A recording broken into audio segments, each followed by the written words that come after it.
Bienvenidos al programa del día de hoy. Vamos a iniciar con una oración. Padre, le damos gracias porque sus misericordias son nuevas cada mañana. Gracias, Señor, por el sacrificio de su Hijo amado, Cristo Jesús. Pedimos que esos méritos nos sean dados en este día con el perdón de nuestros pecados y pedimos que el Espíritu Santo esté aquí con nosotros dándonos su unción a la hora de estudiar su santa palabra. En el nombre de Jesús. Amén. Amén. Bueno, recientemente me ha dado la tarea de leer el libro de Apocalipsis, pero han surgido personas y comentarios de gente que ha querido que se comente, se explique un poco el libro. Entonces vamos a empezar. Hoy este es mi hermano Manuel, algunos de ustedes lo conocen, él estuvo en un programa anterior conmigo y vamos a hacerlo juntos, empezando de nuevo con el capítulo 1. Perfecto, sí. Entonces, si tienen sus Biblias por ahí, sáquenla y tal vez sea bueno que haga algunas notas, qué sé yo. Este libro es un libro fascinante. Sí, es hermoso, es muy importante para la época en que vivimos. Entonces vamos a ver, bueno, desde el nombre Apocalipsis, ¿verdad? Mucha gente desde que empieza a escuchar ya el nombre Apocalipsis ya siente temor, ya siente una reserva, no, yo no quiero ni siquiera saber, no quiero ni siquiera abrir, pero hoy nos vamos a dar cuenta de que es muy diferente a lo que nosotros pensamos, lejos de ser algo que nos debe de asustar, es algo que trae incluso una bendición. Sí, claro ¿Verdad? que sí. Entonces dice la revelación de Jesucristo, y vamos a empezar con el versículo 1, dice la revelación de Jesucristo que Dios dio para manifestar a sus siervos las cosas que deben suceder pronto, y las proclamó enviándola por medio de su ángel a su siervo Juan, que ha dado testimonio de la palabra de Dios y del testimonio de Jesucristo y de todas las cosas que ha visto. Bienaventurado el que lee y el que oye las palabras que está de esta profecía y guarda las cosas en ellas escritas, porque el tiempo está cerca. Sí, es una maravilla. Primero que todo, que el libro es una revelación del Señor Jesús. Qué introducción, ¿no? O sea, nos vamos a encontrar con el Señor Jesús en el libro de Apocalipsis. El libro de Apocalipsis nos muestra al Qué Señor maravilla, Jesús, sí. su ministerio, sumo sacerdotal en el cielo y la manera que Él va guiando y cuidando a su pueblo aquí en la tierra. Exactamente. O sea, que el libro de Apocalipsis es un libro que nos va a llevar a conocer al Señor Jesús. De hecho, dice la revelación de Jesucristo, ¿verdad? Y es algo maravilloso y vemos que al hacer esto también recibimos una bendición en el versículo 3, ¿verdad? Bienaventurado. Sí, hay otra cosa que me llama la atención aquí, es el proceso de la inspiración de la Biblia. Porque Dios, el Padre, aquí le está dando a Dios el Hijo esta revelación, y el Hijo se la da al ángel. Por supuesto que el Espíritu Santo está ahí en ese proceso, ¿verdad? Porque dice que todos fueron inspirados por el Espíritu Santo, los santos hombres de Dios. Y lo que inspira a Dios es al ser humano.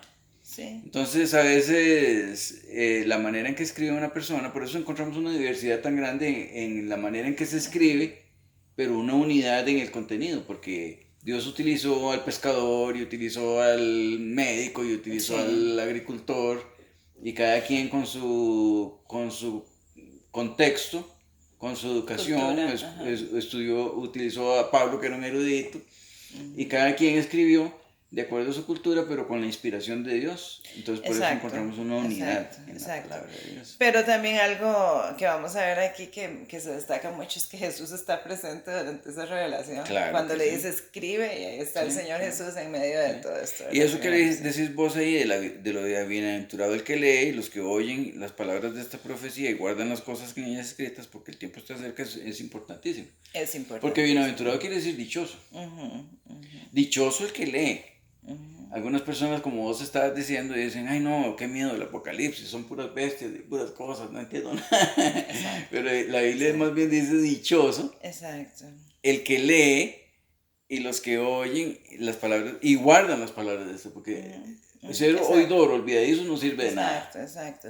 Y esto me lleva de nuevo al plan original de Dios, ¿verdad? Que es que a la hora de tener nosotros su espíritu obrando en nuestra vida, esto nos hace mejor, nos da más intelecto, nos enseña Claro, más, nos da crecimiento. nos da crecimiento, no es algo opresivo, al contrario, ¿verdad? Porque Dios nos ha dado una inteligencia para que la usemos, Además, ¿verdad? aquí Para que se dice también desarrolle.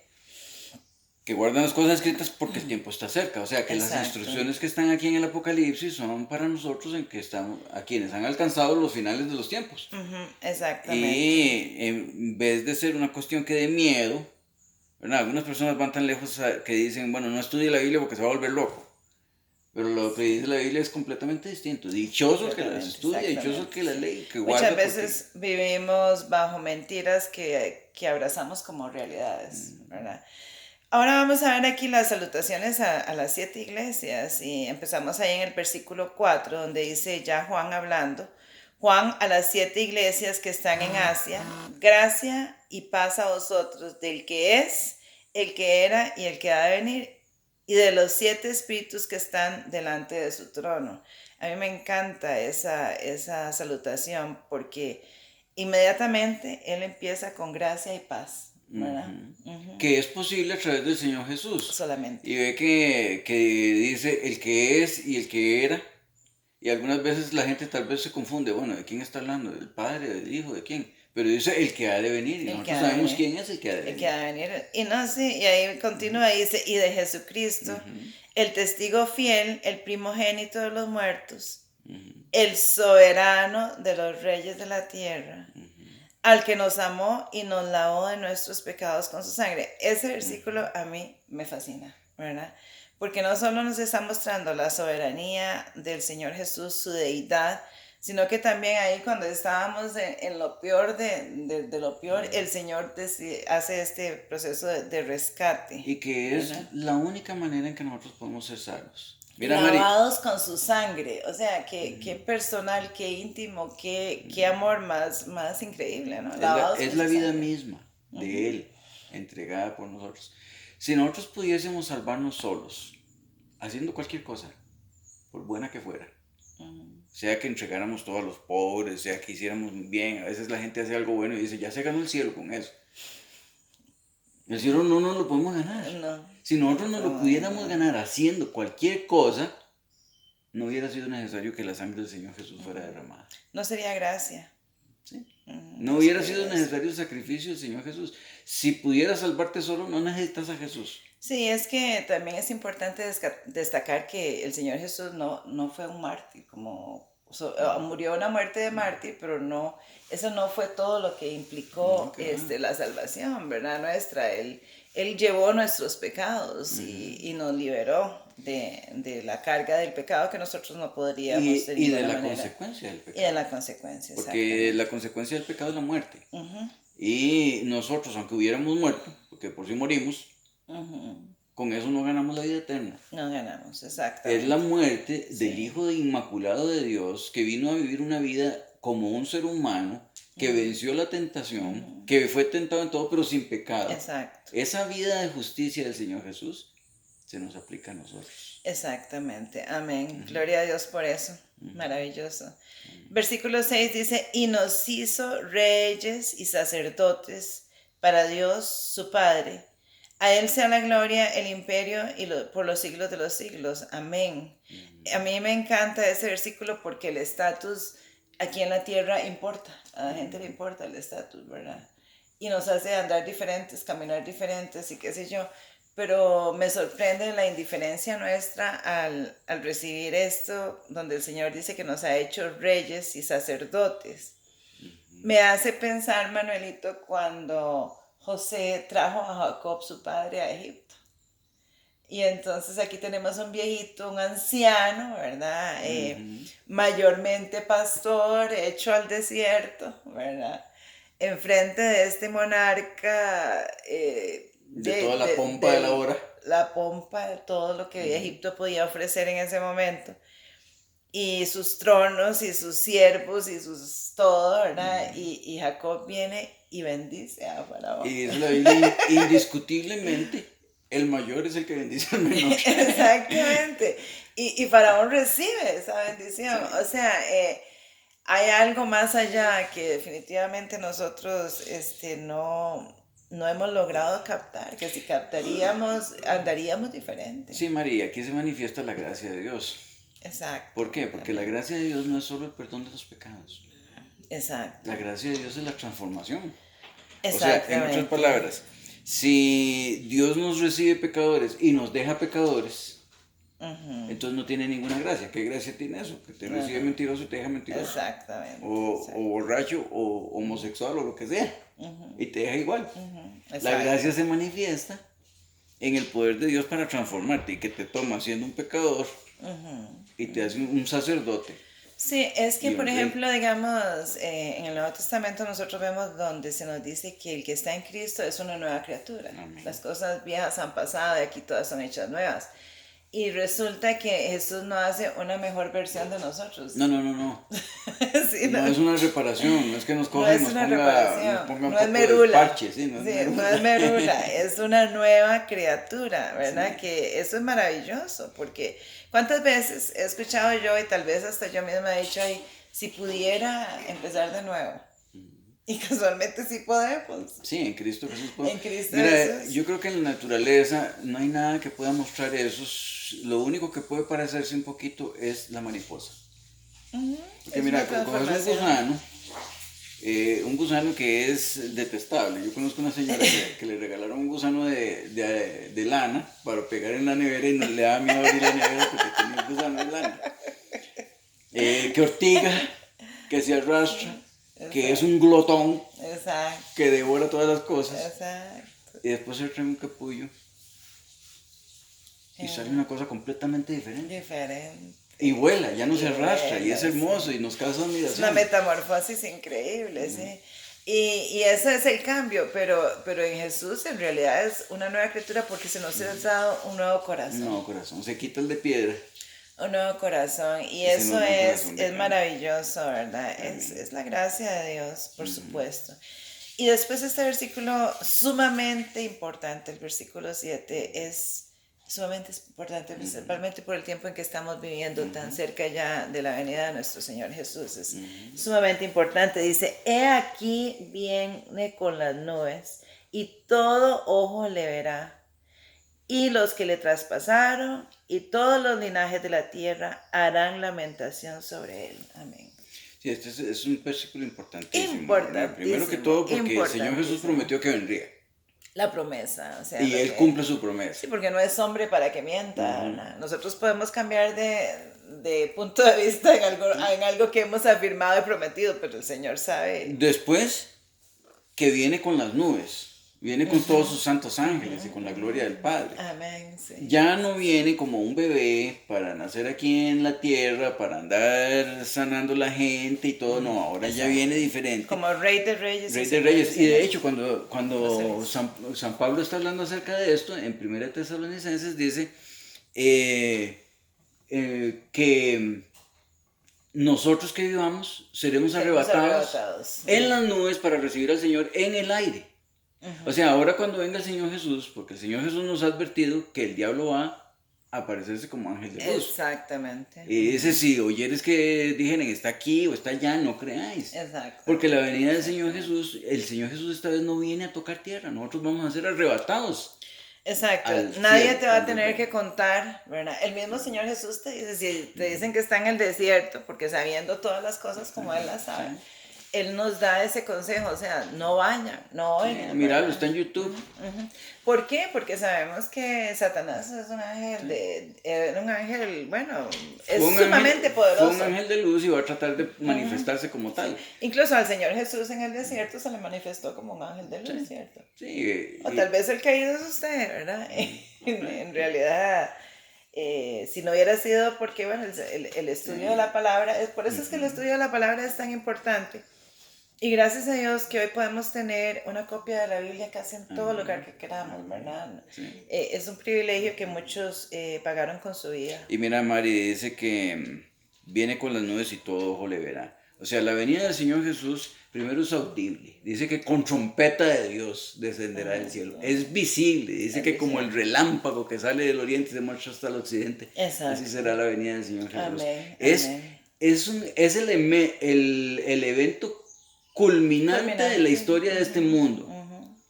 O sea, no viene a escondidas, no es un rapto secreto. El Señor Jesús no tiene que venir en secreto a nada. Él no tiene que venir a robarse a nadie.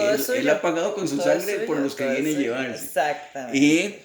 Y también, ¿verdad? Dice que harán lamentación sobre él. Los que se van a lamentar son los que no lo aceptan. Por supuesto. Los que no están preparados, los que no son sus hijos. Porque esa gloria de la venida del Señor Jesús, que para los hijos de él es gloria, porque levantarán las manos al cielo y dirán, este es nuestro Dios, le hemos esperado y él nos salvará. Pero esa misma gloria va a ser destrucción para los impíos. Exactamente. Pero el fuego entonces consumidor es un evento visible, audible, es la culminación de la historia de este mundo. Cabe destacar que el Señor no quiere que ninguno se pierda, sino que todos procedamos al arrepentimiento, pero en su misericordia también nos da libre albedrío. Sí.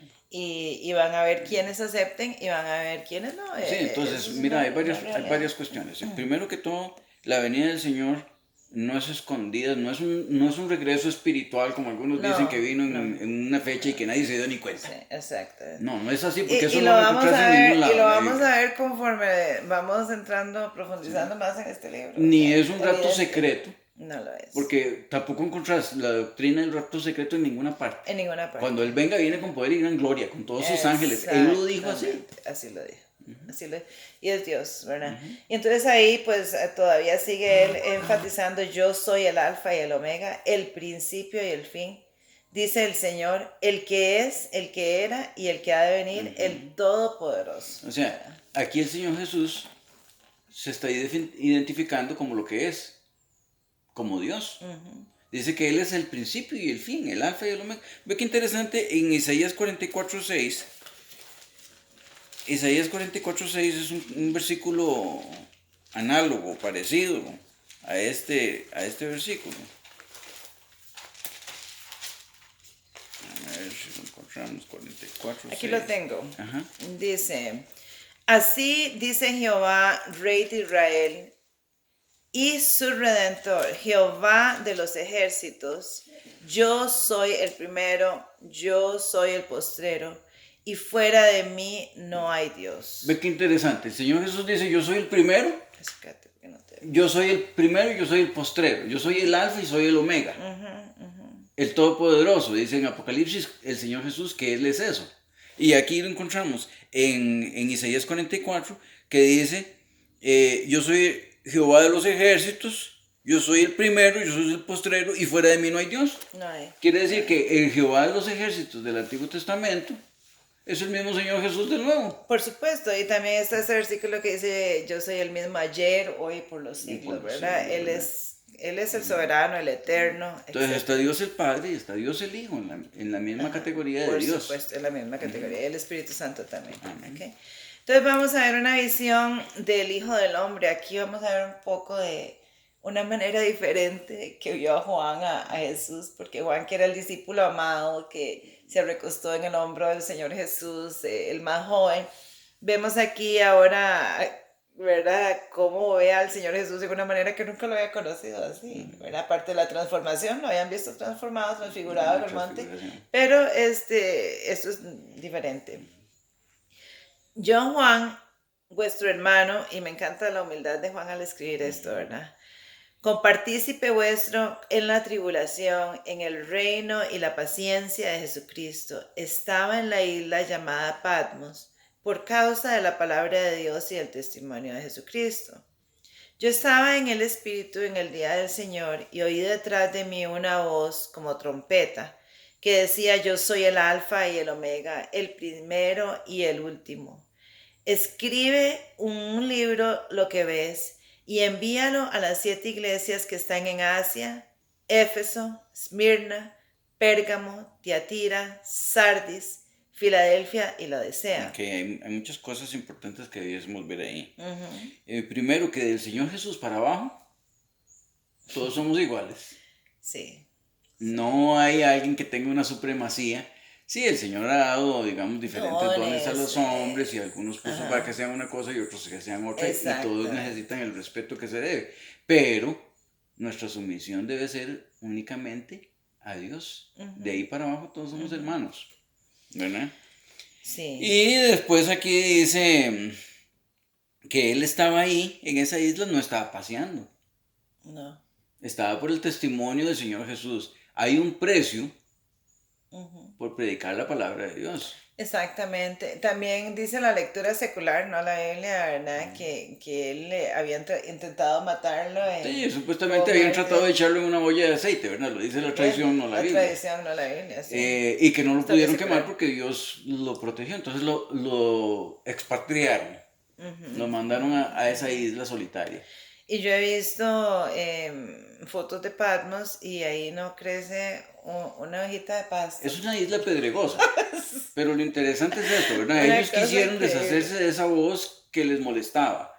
De ese testimonio tan claro de Juan, ¿verdad? Porque era un testigo ocular. Él dijo lo que nosotros vemos, lo que tocamos, lo que palparon nuestras manos tocante el verbo de vida. Exactamente. Y quisieron deshacerse de ese testimonio. Sí. Y sin embargo, Juan, solo en la isla de Patmos, viene Dios a estar con él, viene el Señor Jesús a estar con él y sus ángeles y ve esta revelación tremenda. Una revelación que llega hasta nuestros días. Hasta nuestros increíble días. Eso. Nosotros a veces subestimamos, ¿verdad? Ya casi de 100 años el viejito. Exacto. Y Dios en su misericordia le da esta revelación tan grande de su verdad.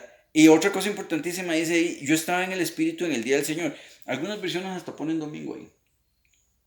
Pero el día del Señor en la Biblia siempre ha sido el sábado. El sábado, sí. Si vos lo ves desde el Génesis, ¿verdad? En capítulo 2, si lo ves en los 10 mandamientos, en Éxodo 20, si lo ves en Isaías, muchos años después, en Isaías 58, en Deuteronomio. En Deuteronomio, si lo ves en el Nuevo Testamento, el Señor Jesús dijo, yo soy el Señor del sábado. Exactamente, sí. O sea, si Él es el Señor del sábado, el día del Señor es el sábado. Exactamente. Entonces eso es muy importante. Es muy importante, sí. Nosotros tendemos, ¿verdad? Desde que el pecado entró a no creerle a Dios, a pensar que vamos a encontrar una respuesta mejor que la que Dios nos ha dado. Pero Dios tiene una razón soberana y por hacer sus cosas, no hace sus cosas simplemente porque le pareció. Sí, yo creo que es bueno este punto porque en este punto hay mucha divergencia. Ay. Que el que está escuchando, que haga un estudio sincero, serio, de la palabra de Dios. Exactamente. Para ver en verdad qué día es el día de reposo. Sin especulaciones, sin venir con ideas preconcebidas. Que exactamente, eso es porque ¿qué es lo que pasa? Que, digamos, por ejemplo, Dios dice en Génesis 2, que fueron pues acabados los cielos y la tierra y todo el ejército de ellos y descansó Dios en el día séptimo, por tanto bendijo el día séptimo y lo santificó, que sabemos que es el sábado. Sí. Y en el cuarto mandamiento dice, acuérdate del día de sábado para santificarlo. Mira, no necesitas ser un erudito para entender qué es lo que está diciendo. Qué es lo que está diciendo. Pero entonces, como muchas veces se nos ha enseñado algo diferente, entonces tratamos de buscar ¿qué será lo que quiere decir cuando dice que hay que guardar sábado? ¿Será que quiere decir que hay que guardar domingo? Lo mismo sucede con el relato de la creación, ¿verdad? Dios nos dijo, en 7 días hizo los cielos y la tierra. Y sin embargo nosotros hay personas, ¿verdad?, que se tienden al concepto de la evolución, que también tampoco está comprobado. Porque no se cree en el poder de Dios para hacer las cosas como ha dicho. Exactamente. Sí, y algo que vemos aquí recurrentemente, aún en este capítulo, que son pocos los versos que hemos leído, es que el Señor hace de manifiesto quién es el que está diciendo, que es Él, está poniendo el sello, Él es el creador, Él es Dios, Él es el que manda.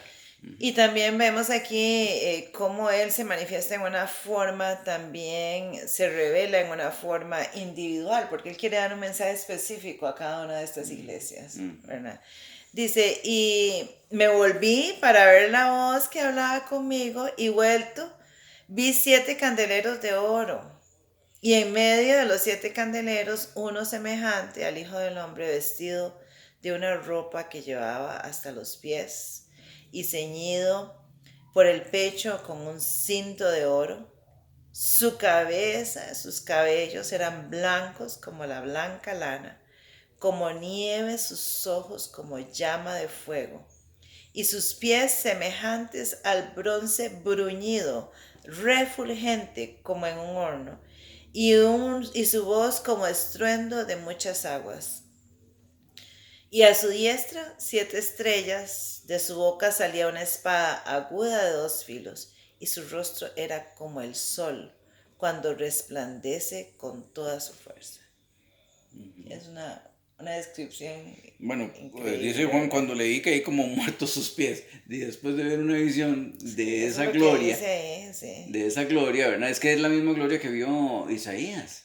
Isaías cuando vio la gloria del Señor Jesús dijo, ay de mí, que soy muerto, porque siendo hombre de labios inmundos han visto mis ojos a Jehová de los ejércitos. Amén, amén. Cuando se levanta el orgullo del ser humano es porque no hemos contemplado al Señor Jesús Exacto. en su grandeza, Exactamente. en su Eso santidad y en es su muy, poder. muy, muy importante ese punto que estás trayendo, Manuelito, sí. Y bueno, aquí vemos al Señor Jesús vestido en una forma que es significativa. Claro que sí, porque esta forma nos está dando la manera en que se vestía el sacerdote. Lo que es más, de empezando aquí en el libro de Apocalipsis, nos pone en el contexto del santuario celestial. Exacto. Porque el santuario terrenal era una pequeña muestra, era una sombra de las cosas celestiales. Y Jesús está en el santuario celestial hecho no de mano. Y cuando nosotros vemos aquí el contexto en el que lo presenta, empezando en el capítulo 1, que vemos que es la ascensión del Señor Jesús está en el cielo, ya cuando lleguemos al capítulo 4 vamos a ver un poco más específico eso. Exacto. Pero dice que está en medio de ¿qué? En medio de los candeleros. De los candeleros. ¿Y dónde están los candeleros en el santuario? En el lugar santísimo. En el lugar santo. En el lugar santo, sí. O sea, aquí nos coloca el Señor Jesús, una vez ascendido en el cielo, ministrando por nosotros como somos sacerdote en el lugar santo. Y él incluso aquí en este mismo capítulo, ya casi terminando, explica que esos candeleros son las iglesias. Sí, pero es un simbolismo también del lugar donde está el Señor Jesús en este momento, bueno, donde estaba en ese momento, ¿verdad? Después de la ascensión, en el lugar santo, en el lugar santo. Del santuario celestial. Entonces, sí, es maravilloso, ¿verdad? Y esa espada aguda de 2 filos. Y por supuesto, que con esto que vos decís también, en medio de las iglesias, el Señor tiene un cuidado especial sobre su iglesia. Sobre su pueblo, sí. La iglesia de Dios es el tesoro, es la niña de sus ojos aquí en la tierra. Es que el Señor tiene una forma tan personal. Yo siento que cuando estemos sentados ahí por su gracia y su misericordia en las cenas del Cordero, vamos a sentir muy íntimamente esa unión con el Señor y esa que fue por mí. Por eso es que cada uno de nosotros nos sentimos como que somos los hijos especiales de Dios. Exacto, yo tengo una amiga que siempre decía, yo soy la consentida del Señor, pero yo también. Porque, siempre decía eso. Porque yo él es un padre amante que nos hace sentir a todos así. Amén, amén. Y algo tan hermoso aquí es que, bueno, Juan, como decís vos, ya estaba muy ancianito. Su fuerza ya no era la misma, pero aunque hubiera sido en todo su vigor y su juventud, tampoco hubiera podido resistir esta visión. No. Daniel cuando vio la... Estuvo enfermo por semanas, cayó como muerto y Dios tuvo que tocarlo y levantarlo. Sí, entonces ahí vemos que dice, cuando le vi, caí como muerto a sus pies y él puso su diestra sobre mí diciendo, no temas, porque yo soy el primero y el último.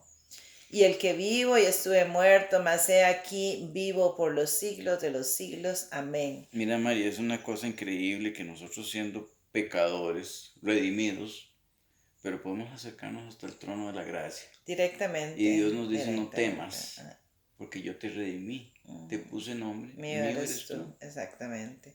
Maravilloso, ¿verdad? Yo tengo las llaves de la muerte y del Hades. Dice, escribe todas las cosas que has visto y las que son y las que han de ser después de estas. El misterio de las 7 estrellas que has visto a mi diestra y los 7 candeleros de oro. Las 7 estrellas son los ángeles de las 7 iglesias y los 7 candeleros que has visto son las 7 iglesias. ¿sí? Porque Dios tiene un cuidado protector sobre sus iglesias, sobre su pueblo, a través de las edades, porque estas 7 iglesias, además de ser las 7 iglesias físicas que estaban en Asia Menor, que se seguían así como una herradura, yendo de cada una de Sí, estas iglesias en orden, geográficamente. Además de eso, estas iglesias representan al pueblo de Dios a través de las edades desde esa época para acá. Y en este Sobre estudio todo vamos nos a ver un poco identificamos acerca de mucho eso. con la iglesia de la Odisea, ¿verdad? Que es Ya la iglesia ya la final, iglesia bueno, porque final. nosotros hemos llegado hasta ahí, Exacto. pero en el proceso de las iglesias Sí. van representando el paso del tiempo de la historia de la iglesia, desde los días apostólicos hasta la venida del Señor Sí. Jesús. Así que ojalá que nos sigan acompañando en este viaje por un fascinante libro de la Biblia, el último libro Y de que la Biblia. podamos seguir al Cordero por donde quiera que va. Exacto, que culmina ya la historia de la humanidad. Que Dios le bendiga. Amén.